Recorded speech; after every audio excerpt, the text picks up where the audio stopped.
Hello students, next question हम लोग देख रहे हैं यहाँ पे। ध्यान से पढ़िए इस क्वेश्चन को, it is very important question.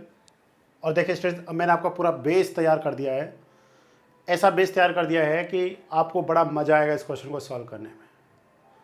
Question को पढ़िए, कोई भी ऐसा सिंगल टर्म्स नहीं है जिसे हमने नहीं पढ़ा है। ध्यान से देखिए, पढ़िए ध्यान से, क्वेश्चन को ध्यान से पढ़ना क्या है, बहुत ज़रूरी है। ये एग्जाम्पल 2 है हमारे पास, ठीक है। Prepare a preliminary estimate. तो ऑल स्टूडेंट्स, आप इस वर्ड से क्या है अच्छे से वाकिफ हैं कि what is the meaning of the preliminary estimate. अगर यहाँ पे क्या लिखा होता, रफ एस्टीमेट, अब्स्ट्रक्ट एस्टीमेट या फिर अप्रॉक्सीमेट एस्टीमेट, सबका मीनिंग सेम है। आपको मैंने बताया था दिस एस्टीमेट, जो ये पॉइंट आपने याद रखना है स्टूडेंट्स, ये it is very very important point. Preliminary या अप्रॉक्सीमेट या रफ या abstract estimate is done only for taking of administrative approval. Administrative approval लेने के लिए जो एस्टीमेट किया जाता है उसे हम लोग क्या कहते हैं स्टूडेंट्स, प्रीलिमिनरी एस्टीमेट बोलते हैं। ये आपने क्या करना है, ध्यान देना है। और जो टेक्निकल सैंक्शन कराने के लिए जो एस्टीमेट किया जाता है वो डिटेल्ड एस्टीमेट होता है। टेक्निकल सैंक्शन और जो एडमिनिस्ट्रेटिव अप्रूवल, इनको हम लोग आगे डिटेल में पढ़ने वाले हैं। आगे आएगा, ये जब टॉपिक आएगा मैं आपको प्रॉपर वे में बताऊंगा what is the meaning of the administrative approval and what is the meaning of expenditure, ठीक है, and sanction and the technical sanction. पर उससे पहले हमने इस क्वेश्चन को सॉल्व करना है। This question is very important. Prepare a preliminary estimate of a 4 storied, ध्यान से देखिए यहाँ पे, 4 storied office building having a carpet area of 2000 square metre. मतलब कौन सा एरिया दे रखा है स्टूडेंट्स, कारपेट एरिया। तो you all know about the carpet area. हम लोगों ने पढ़े थे different types of area, plot area, plinth area, floor area, carpet area, circulation area में 2 horizontal circulation area, vertical circulation area, in setback area. अब image बनना चाहिए आपके माइंड में कि कारपेट एरिया कौन से एरिया की बात हो रही है। क्लियर हो ना पॉइंट। इसीलिए वहां पे इतनी मेहनत कराई गई थी। जरूरी नहीं है जो सिलेबस में है वही पढ़ाया जाएगा, उससे एक्स्ट्रा भी पढ़ाया जाएगा जिससे आपका बेस मजबूत हो। Having a carpet area of 2000 square metre for obtaining the administrative approval. It is very important point. Administrative approval के लिए कौन सा एस्टीमेट किया जाता है स्टूडेंट्स, प्रीलिमिनरी एस्टीमेट किया जाता है। अगर यहां पे लिखा होता टेक्निकल सैंक्शन तो हम लोग कौन सा एस्टीमेट करते, डिटेल्ड एस्टीमेट करते। ये दोनों पॉइंट आपने याद रखने। Obtaining the administrative approval of the government given by the following data. It may be assume that क्या 30% ऑफ द बिल्टअप एरिया। तो बिल्टअप एरिया कौन सा एरिया होता है स्टूडेंट्स, माइंड में क्लियर हो जाना चाहिए। बिल्टअप एरिया, ध्यान से देखिए, मैंने यहां पे लिख रहा हूं मैं, एक सेकेंड, बिल्ट अप एरिया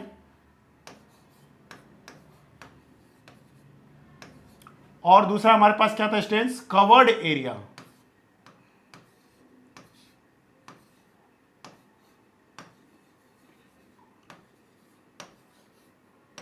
ठीक है, कवर्ड एरिया। ये सब क्या था, बिल्टअप एरिया और कवर्ड एरिया। इसको हम लोग किसके नाम से जानते थे, कवर्ड एरिया और बिल्टअप एरिया को किसके नाम से जानते थे स्टूडेंट्स, हम लोग जानते थे प्लिंथ एरिया से। क्या था, प्लिंथ एरिया कहिए, बिल्टअप एरिया कहिए, या फिर आप कारपेट एरिया कहिए, sorry built up area, covered area, या फिर आप क्या कहिए, प्लिंथ एरिया, सबका एक मतलब था। It may be assume that 30% of the built up area will be taken by the corridors, verandas या फिर लेबोरेटरीज ईटीसी। मतलब 30% एरिया हमने किस में कवरअप कर रखा है, इन दीज थिंग्स में, किसका, प्लिंथ एरिया का कवरअप कर रखा है। Okay, and 10% of the built up area will B occupied by walls. तो सबसे पहले इंपॉर्टेंट पॉइंट क्या स्टूडेंट्स, फर्स्ट हमारा काम क्या है, इस क्वेश्चन को आगे पढ़ने से पहला हमारा काम है फर्स्ट वी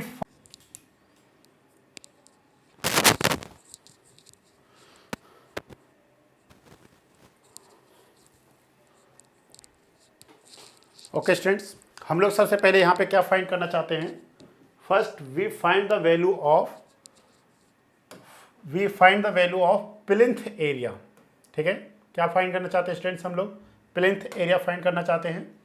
तो जो हमारे पास कौन सा है? Plinth area.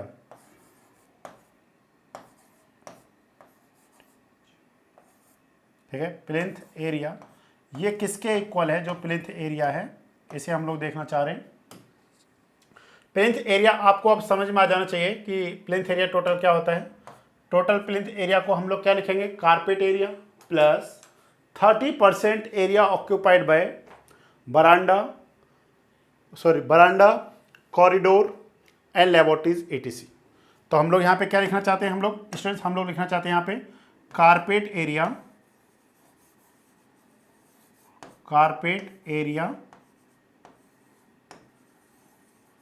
एरिया प्लस में हमारे पास क्या है? 30%।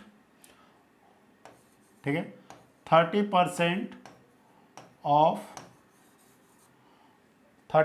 ऑफ जो भी हमारे पास क्या आ गया, हम लोग इसको शॉर्टकट में लिख लेते हैं कॉरिडोर, बरांडा एंड लेबोरेटरीज। ठीक है, ब्रैकेट में लिख रहे हैं 30% area, 30% of plinth area.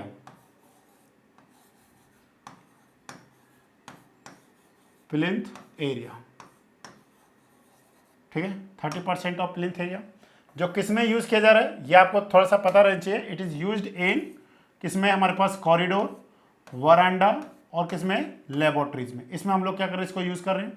Plus 10% of built up area. ठीक है ना, ऑफ बिल्टअप एरिया। ठीक है ना, बिल्टअप एरिया यूज्ड इन वॉल्स। ठीक है, यूज्ड इन वॉल्स। किसमें यूज किया जा रहा है स्टूडेंट्स? वॉल्स में हम लोग इसको क्या कर रहे हैं? यूज कर रहे हैं। तो इसका मतलब क्या है? हम लोग यहाँ पे क्या कर रहे हैं? हम लोग यहाँ पे मान के चल रहे हैं, वी एज्यूम दैट, ठीक है ना, वी एज्यूम दैट, क्या एज्यूम किए हैं? प्लिंथ एरिया इज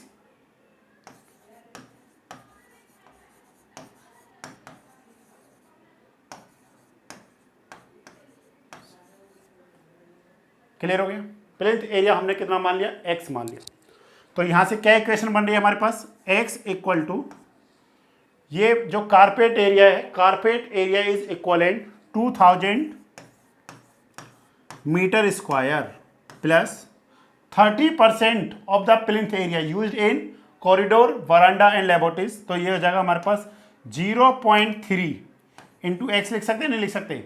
30% को क्या लिखा जाएगा? 30% और परसेंटेज को हटाने के लिए 100 मल्टीप्लाई में प्लिंथ एरिया 10 से 10 कैंसिल हो जाएगा। मीन्स ये कितना आ जाएगा हमारे पास? 0.3x आ जाएगा। इस तरीके से हम लोग लिख सकते हैं। यस और no?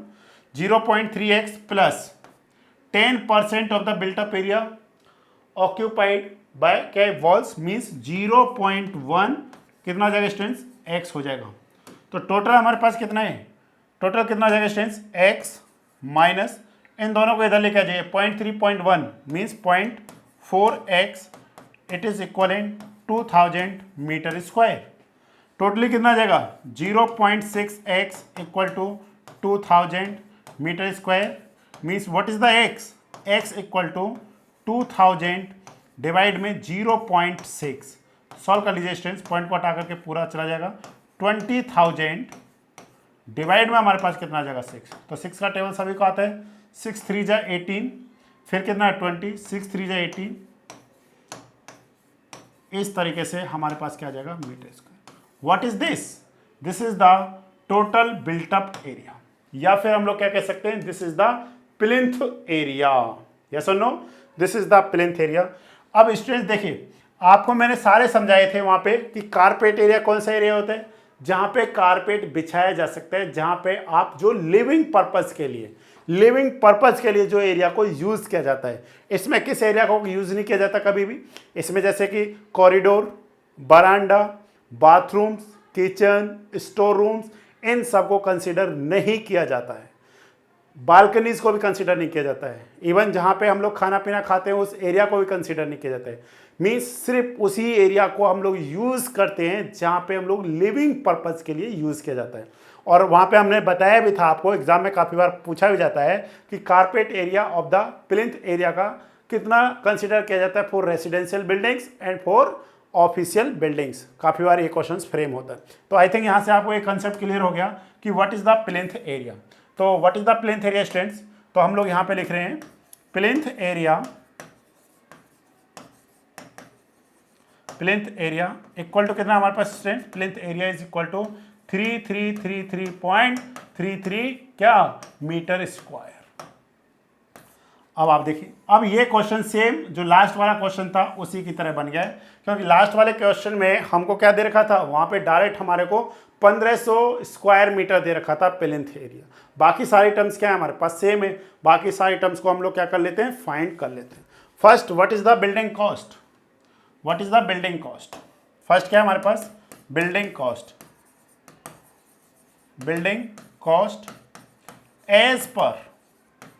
As per plinth area rate.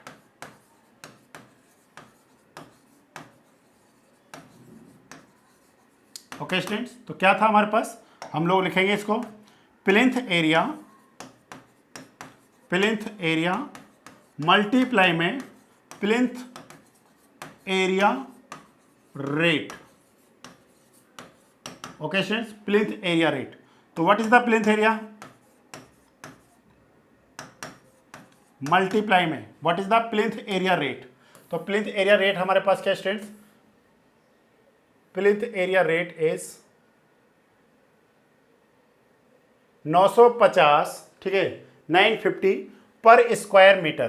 तो हम लोग यहाँ पे लिख ले रहे हैं स्टूडेंट्स 950, ठीक है। आपको पता है कि बुक बहुत पुरानी बुक है, ठीक है, तो उस टाइम पे 950 रुपया चल रहा होगा रेट, बट आज कितना है, आज 1300 से 1500 के बीच में चल रहा है। डिपेंड करता है वो कि आप किस शहर में हैं, ठीक है, इस चीज़ पे क्या करता है, डिपेंड करता है। तो स्टूडेंट्स अब हम लोग क्या करेंगे, कैलकुलेटर का यूज़ करेंगे, क्योंकि आपको कैलकुलेटर दिया जाएगा कैलकुलेशन को क्या करने के लिए, सॉल्व करने के लिए। तो मैं अपने मोबाइल के कैलकुलेटर को यूज़ करता हूँ, ठीक है, तो आप भी यूज़ करिए मेरे साथ में। क्वेश्चन को अब तो कैलकुलेशन है, बाकी सारी चीज़ें आपको समझ में आ गई हैं। 333 मल्टीप्लाई में 950, इट इज़ इक्वलेंट 31,66,663। कितना हमारे पास स्टूडेंट्स, 31 लाख, ठीक है, 66,000, okay, 663.5 rupees. This is the building cost as per plinth rate. अब नेक्स्ट हमारे पास स्टूडेंट्स क्या है, सेकंड में हम लोग देख रहे हैं यहाँ पे, सेकंड में हमारे पास क्या आएगा, एक्स्ट्रा चार्ज जो हम लोग क्या कर रहे हैं, एक्स्ट्रा ड्यू जो पेमेंट है for a deep foundation at site, ठीक है, क्या है, डीप फाउंडेशन एट साइट। तो जो भी साइट पे डीप फाउंडेशन वर्क है उसको किस में कंसीडर नहीं किया गया है, प्लिंथ एरिया में कंसीडर नहीं किया गया है। तो उसका कितना है हमारे पास, 1% ऑफ द बिल्डिंग कॉस्ट। 1% का मतलब कितना हो गया, 1/100 मल्टीप्लाई में building cost. What is the building cost, 31,66,663.5 rupees.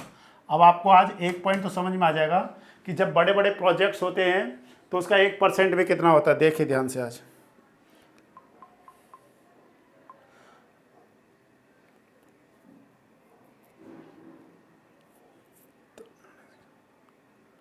एक परसेंट हो गया इसका स्टूडेंट्स 31,000, मतलब 0.2 आगे ले आइए, 31,666.63, तो 64 रुपीज़ हो जाएगा।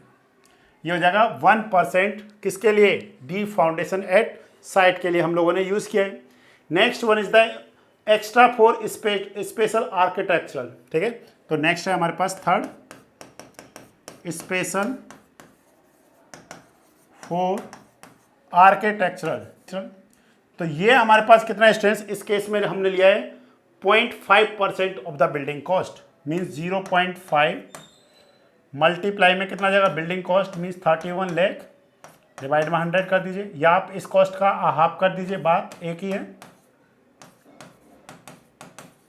तो कितना आ जाएगा स्टूडेंट्स, इस कॉस्ट का आप हाफ कर दीजिए, डिवाइड में 2, तो ये हो जाएगा हमारे पास 15,833.32 रुपीज़, ये हमारे पास आ जाएगा। यहाँ से देखते चलिए इसको, स्पेशल फॉर आर्किटेक्चर 0.5 मल्टीप्लाई में 31 लाख, इतना आ जाएगा। नेक्स्ट हमारे पास क्या students, extra for water supply and sanitary installation. Fourth है हमारे पास वाटर सप्लाई एंड सैनिटरी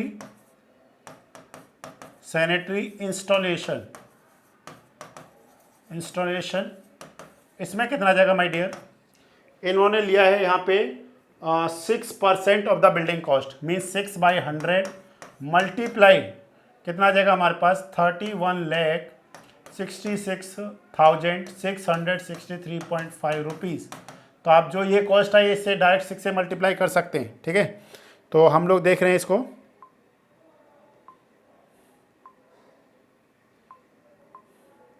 तो ये हो जाएगा हमारे पास 1,89,999.81 रुपीज़, ठीक है स्टूडेंट्स, ये हमारे पास हो गया। नेक्स्ट हमारे पास क्या है, फिफ्थ में हम लोग जो देख रहे हैं यहाँ पे, फिफ्थ में हमारे पास है students extra for electric installation, ठीक है। ये किसके लिए हमारे पास, इलेक्ट्रिक इंस्टॉलेशन।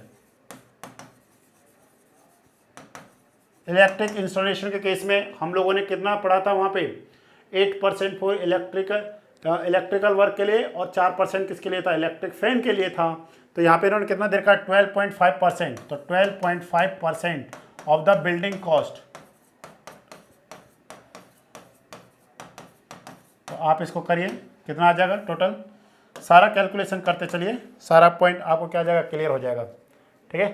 तो आप इसको करिए यहाँ पे 31,66,663.5 मल्टीप्लाई में 12.5 डिवाइड में 100, तो ये हो गया स्टूडेंट्स 3,95,832.94 रुपीज़, ये इसके लिए हो गया। नेक्स्ट हमारे पास कितना है स्टूडेंट्स, 6 में कितना आ रहा है हमारे पास, 6 में हमारे पास एक्स्ट्रा फॉर अदर सर्विसेज, ठीक है। मतलब अदर सर्विसेज के लिए कितना यूज है, अदर सर्विसेज के लिए जो यूज किया जा रहा है स्टूडेंट्स, ये किया जा रहा है हमारे पास 5% ऑफ द बिल्डिंग कॉस्ट।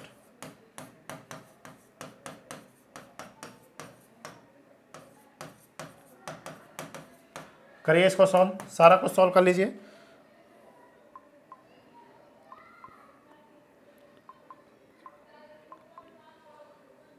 ठीक है,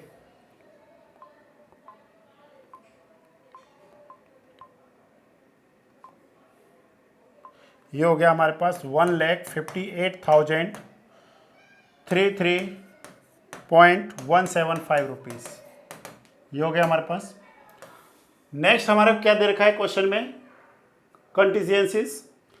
तो पहले हमारे को यहाँ पे फाइंड करना पड़ेगा स्टूडेंट्स जो टोटल कॉस्ट आ रहा है बिल्डिंग का, ठीक है ना।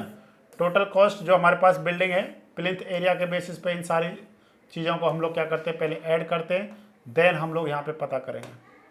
तो हम लोग यहाँ पे क्या कर रहे हैं, ऐड कर रहे हैं हम लोग जितना भी हमारे पास अदर ये जो टोटल बन रहा है, ठीक है, कौन सा, प्लिंथ एरिया और जिन चीज़ों में इंस्टॉलेशन में जो भी हमने क्या किया, खर्च किया है, ठीक है। तो टोटल कितना आ रहा है इसका, टोटल जब आप करेंगे स्टूडेंट्स तो ये हो जाएगा 31,66,663.5, ये तो कौन सा हो गया, प्लिंथ एरिया रेट हो गया, प्लस में इसको आप ऐड करिए 1,58,333.175, प्लस में आपका कौन सा आ जाएगा 395,832.94 रुपीज़, ठीक है ना।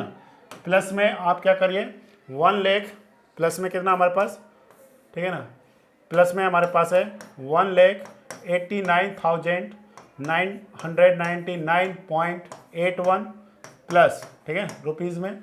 प्लस में हमारे पास कितना स्टूडेंट 6% वाला हो गया ना ये, इससे पहले है 15,833, ठीक है, 15,833.32 रुपीज़, ठीक है। नेक्स्ट हमारे पास क्या है नेक्स्ट है हमारे पास 31,000। नेक्स्ट कौन सा है हमारे पास? नेक्स्ट है 31,666.64। इन सारे कॉस्ट को आप क्या करिए स्टूडेंट्स, ऐड कर लीजिए। कितना ऐड होकर के आएगा हमारे पास? इन सबको ऐड करते चलिए वन बाय वन, बहुत सिंपल सा है। आप जब सॉल्व करेंगे तो टोटल कॉस्ट आ जाता है हमारे पास 39,58,328। तो कितना रहे, आप सॉल्व कर लीजिए इसको। कितना रहा? 328। कितना हमारे पास? 328.22 रुपीज़। ये किया जा सकता है, सिंपल सा कैलकुलेशन है ये तो, ठीक है। ये हमारे पास हो गया। नेक्स्ट हमारे को दो एक्स्ट्रा चार्जेस दे रखे स्टूडेंट्स, वो कौन सा हमारे पास? कंटीजेंसीज। कंटीजेंसीज मतलब क्या हो गया? फुटकर खर्चा। फुटकर खर्चा कहिए इसको, या फिर आप क्या कह सकते हैं स्टूडेंट्स इसको? आकस्मिक व्यय। आकस्मिक व्यय। इसके लिए जो खर्चा हो रहा है वो कितना परसेंट है? वो हो रहा है हमारे पास 2.5%। 2.5% ऑफ द ओवरऑल किसका? 3958, ठीक है, 328.22, ठीक है स्टूडेंट्स, इस तरीके से कर सकते हैं। प्लस, ठीक है, इतना हो जाएगा, हम लोग देख रहे हैं अभी। नेक्स्ट हमारे पास क्या है स्टूडेंट्स?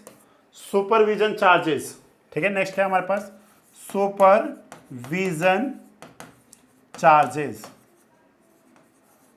तो उसमें हम लोग कितना ले रहे हैं? 8%। तो कितना हो जाएगा स्टूडेंट्स? 8%।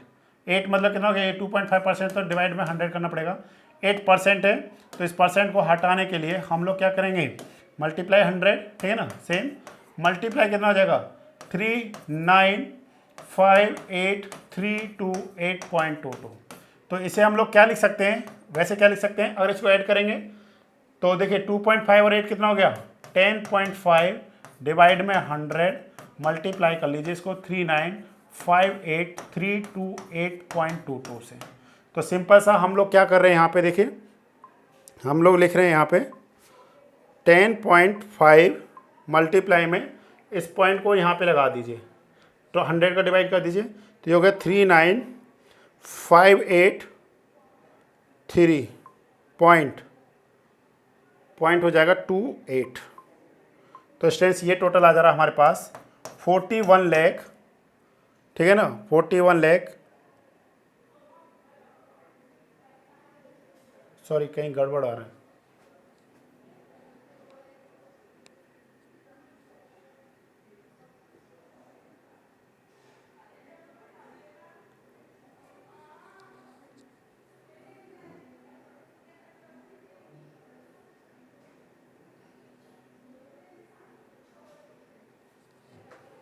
टू 2.5 प्लस 8 10.5 सही तो है, तो उसमें गड़बड़ कहाँ पर है?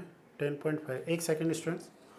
8 प्लस 2.5 कितना हो गया? 10.5 मल्टीप्लाई में 3958 सही तो है।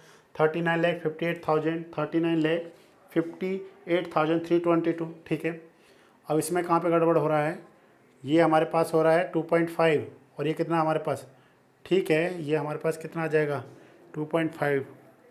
तो कुछ तो गड़बड़ है, क्योंकि 39 ऐड होगा उसमें 3.5, 10.5 मल्टीप्लाई में ये हो जाएगा, ठीक, ओके, ठीक ठीक ठीक ठीक है। ये होगा हमारे पास 4,15,000, ठीक है ना। क्या है हमारे पास? सॉरी, ये कितना है हमारे पास? ये है हमारे पास, सॉरी, ये हो जाएगा हमारे पास 4,15,624.44 रुपीज़। तो what is the total approximate cost, ठीक है, टोटल, ठीक है ना, टोटल, या फिर हम लोग क्या लिखेंगे? अप्रॉक्सीमेट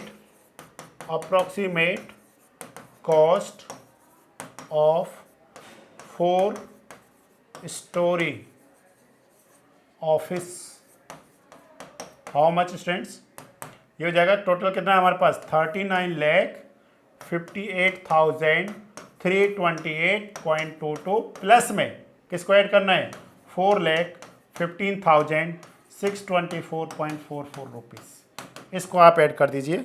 तो अब आपका आंसर क्या आ जाएगा, सही आ जाएगा 39,58,328.22, तो इट इज़ इक्वलेंट 43,73,952.66 रुपीज़, ये हमारे पास आंसर है।